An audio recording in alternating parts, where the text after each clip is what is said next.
বেসরকারি মেডিকেল কলেজের মাধ্যমে জাল নথি জমা দিয়ে অনাবাসিক কোটায় ডাক্তারি পড়ার অভিযোগ। মেডিকেলে ভর্তির দুর্নীতির তদন্তে গোটা পশ্চিমবঙ্গ সহ অন্যান্য রাজ্যে এবার সক্রিয় ইডি। সোমবার রাত থেকেই যাদবপুর, সল্টলেক থেকে শুরু করে দুর্গাপুর, পানাগড়, কাকসা, হলদিয়া, বজবজ, বোলপুর পশ্চিমবঙ্গ জুড়ে ম্যারাথন তল্লাশি। ভিন রাজ্যেও চলছে অভিযান।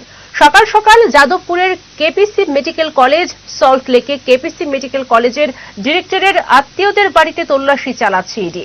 পাশাপাশি দুর্গাপুর, বর্ধমানেও হানা দিয়েছে কেন্দ্রীয় এজেন্সি। বোলপুরে শান্তিনিকেতন মেডিকেল কলেজেও চলছে তল্লাশি।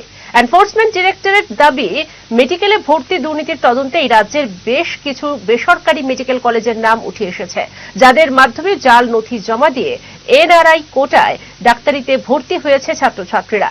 মেডিকেলে ভর্তি করানোর জন্য কোটি কোটি টাকা লেনদেন হয়েছে বলে মনে করছে ইডি।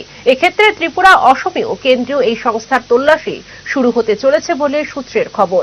কেননা দেশের উত্তর পূর্বাঞ্চলের এই দুইটি রাজ্য সহ অন্যান্য রাজ্যে এই কেলেঙ্কারির নেটওয়ার্ক ছড়িয়ে থাকতে পারে বলেও ধারণা করা হচ্ছে।